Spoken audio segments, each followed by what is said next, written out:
Hey guys, we're here at the Utah Fieldhouse Museum of Natural History here in eastern Utah, and we are here to explore a little bit about paleontology, zoology, and some of the natural ecosystems that filled up our natural history here, at least in this portion of the country. What's amazing is this museum has amazing displays that are hands-on, interactive, and pretty informative. But today we're going to explore a little bit more about this museum and a couple of their crocs here in particular. Now they have some really cool stuff like the floor will light up with information. And let's see, I don't know if I caught it in time. But the lights will turn on telling you guys different ages. This museum is a great place to take scholars and young children alike. They have amazing displays. And they even display amazing dioramas to really get kids involved with an I Spy game. So this is a pretty well-rounded facility with pretty solid information. And it's a good place to go if education and learning is your goal. Here at the Utah Fieldhouse Museum, though, they really do a great job at illustrating some of the Mesozoic stuff, particularly the Morrison Formation, but they also start to display some of Utah's more mammally post-Mesozoic wildlife as well. And what most people don't realize is after the end of the Mesozoic, a series of wetlands, hot tropical lake systems, subtropical lake systems, and many others started to really arise. And that's when Utah started to really push its croc population. Utah is not shy with croc fossils. And remember, just because I'm the author of the book Mega Crocs, all crocs are mega crocs in their own way. This one is actually a member of the genus Crocodylus. So it actually is subsequently related to all the modern true crocodiles, which is 16 species alive today. This thing is huge. I wish I could give you a better accurate, but from the crania to the rostrum, I'm going to guesstimate. It's not quite as big as my big saltwater crocodile skull, but I'm going to say that's about, 19, 20 inches. So it's a pretty big animal. It clearly was fractured and broken up after fossilization. So you can see there's a lot of restorative work kind of going in there. It was just nice because they didn't do a lot of reconstruction. They didn't fill in where it was missing. They kind of really tell us that where it's missing. You can see it's heavily compressed. It's been squished down. And it's missing most of its teeth on this side. And it has a few of its teeth, but many of the teeth are actually fractured right here. But beautiful sockets. And just like most other crocodilians, as the teeth go to the further back, the more blunt they get. Let's see, you can see where the cartilaginous septum would kind of go in there and attach. They have very big eyes, very, very, very big eyes, very pitted skulls. You can see where the ISOs, especially on the snout, would have attached. This was just a monster.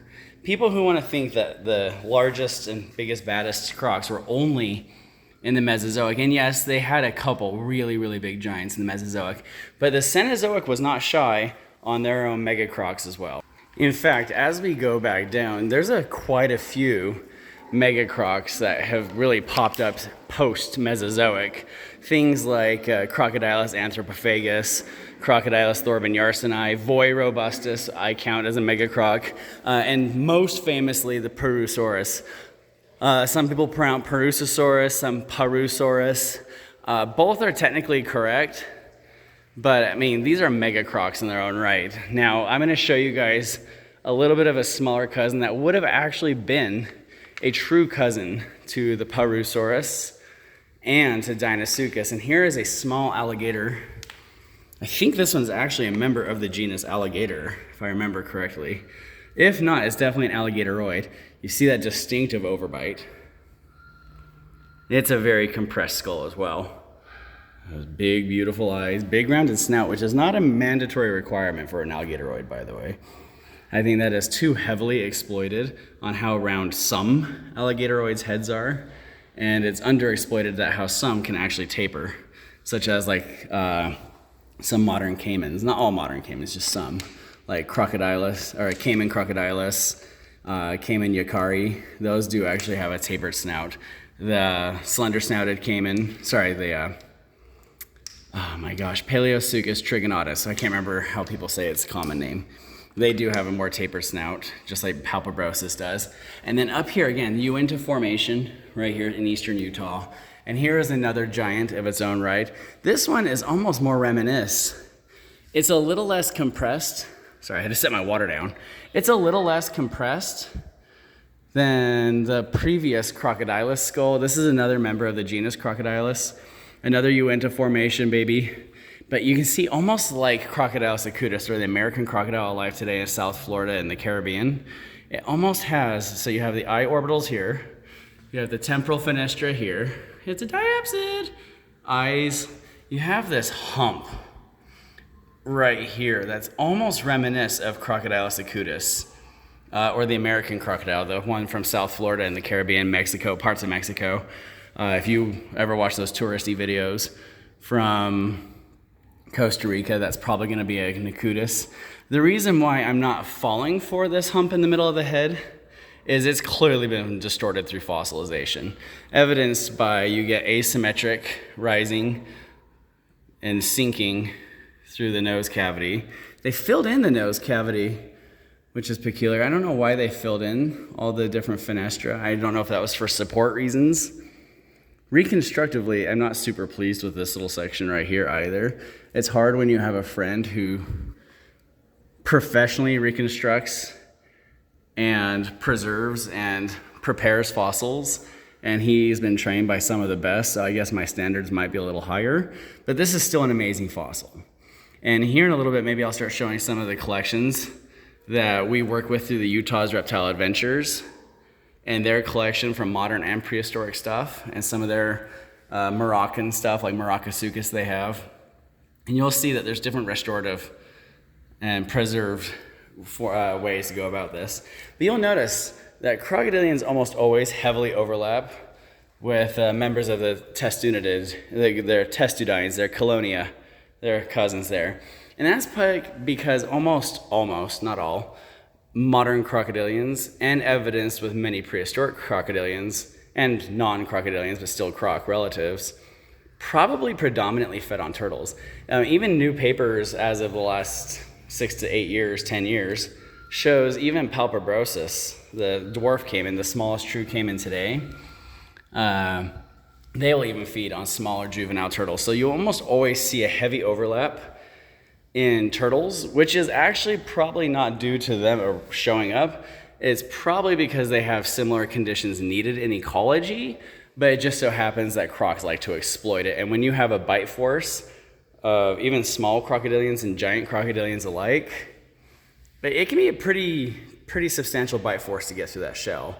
And there's a lot of evidence. Even BYU has a paper that some of their students worked on of a cousin to the skull I showed you up front earlier, of them eating turtle remains. And you'll see a lot of scar tissue, a lot of trace fossils of crocodile or crocodilian or just generalized croc bites on turtle shells. Just to emphasize, this little guy right here, it's impossible to guesstimate all the sizes if you just have a head. There is a lot of variation within individual animals, but an animal with a head this size could easily be 5.5, almost 6 feet long. This one right here is easily going to be a 13-foot animal. And when you're talking about things like in the book Mega Crocs, when you're dealing with like 32, 35, 38, potentially 40, 41 feet, this sounds tiny, but a 13-foot crocodile of this size can be extremely devastating. With a lot of muscle, a lot of bite, and a lot of stealth, they really have mastered that they don't need to be gigantic all the time to really dominate everything. So again, you guys, come over here to the Utah Fieldhouse of Natural History. It's an amazing exhibit. I'm just gonna show you, even their lobby has a Diplodocus. Just come with me. Hopefully we can enjoy all fossils, all zoology. And I will actually even tell you guys, one of my favorite dinosaurs is here. As a child, I've always loved, now it glows. And you can even have your kids race it up. There you go, 95 million years, 85 million years, 75, 65, there we go. And it keeps going. You guys, you early subscribers, early viewers of the channel, one of my favorite dinosaurs, and it's heavily debated because I love all dinosaurs, but I am not a dinosaur specialist, but I'm not ignorant to their paleontology, is this big, beautiful beast right here. That's Ceratosaurus narciconeus. What an amazing animal. Maybe I like its flashy crests. Maybe I like its big blade-like teeth that are very narrow and compressed. Maybe I like that it had osteoderms. I'm not sure what I love about this animal. Maybe it's a conglomerate of all. I like its fourth stubby finger. I like its big ol' eye orbitals. I mean, it still does have binocular vision, just not quite as distinct as a Rex. It's not going to compare to any Tyrannosaur, but let's see if I can get that frontal view. Put my drink down again. I am nothing without my caffeine. Here we go. Still got your big, beautiful binocular vision. They have it next to kind of a smaller Allosaurus. I would say that's like a subadult teenage Allosaurus. Some Allosauruses get really big. I will tell you guys, since you're early to viewing the channel, my same friend who does the restorative work and preparations of fossils, he told me that there is going to be another paper coming out kind of clarifying the debate between Allosaurus annex and Saurophaganax. So I will say there's a chance that Saurophaganax actually makes a return, but you didn't hear that from me, nor anyone else. One of these next videos will explore different museums in Utah. I'll talk about the difference between Archosaur classification versus dinosaur versus croc classification. You know, you might see that mandibular fenestra right here on the dentary. Temporal fenestra for you beginners. Like, we'll talk about the difference between diapsids, synapsids. We'll even do a little bit of anapsida for turtles in there. But, I mean, just really fun stuff. Again, there's a lot of really good channels out there if you guys want to enhance your knowledge about zoology. I highly recommend checking out Clint's Reptiles. That's always a really good channel to go into as well. I also like Gator Jake 456, I think is his channel. He does a lot of modern croc stuff, and he emphasizes similar points that I do, actually. He focuses more on modern animals and their ratios to calculate their body size, and I actually use ratios to argue that we can't calculate body size in some prehistoric animals because of some of the stuff he talks about with individual variation, population variation, species variation, even being fairly closely related. And like exampled by Crocodilus acutus, the American crocodile, being fairly-ish closely related to Crocodilus rhombifer, the Cuban crocodile, but yet they will have two very, very, very, very different head-to-body length ratios, head width to body length ratios. So I argue in my book, Mega Crocs, that calculating just from the head alone, look at this amazing petrified log. Look at this thing. Sorry, this is my ADHD brain kicking in. Look at how amazing, huge this thing is. There's a lot of really good resources out there. If you guys are trying to kind of dibble your feet into zoology, I know this channel mostly focuses on crocodilian biology and a lot of paleontology around Crocodilia, Crocodilomorpha, Crocodiliformes. But we do all zoology here. We'll do a lot with snakes. We'll do a lot with other reptiles. We do a lot with sometimes big cats because I am secretly crazy about big cats. So we'll see more about that. I'm going to show you guys the really cool lobby.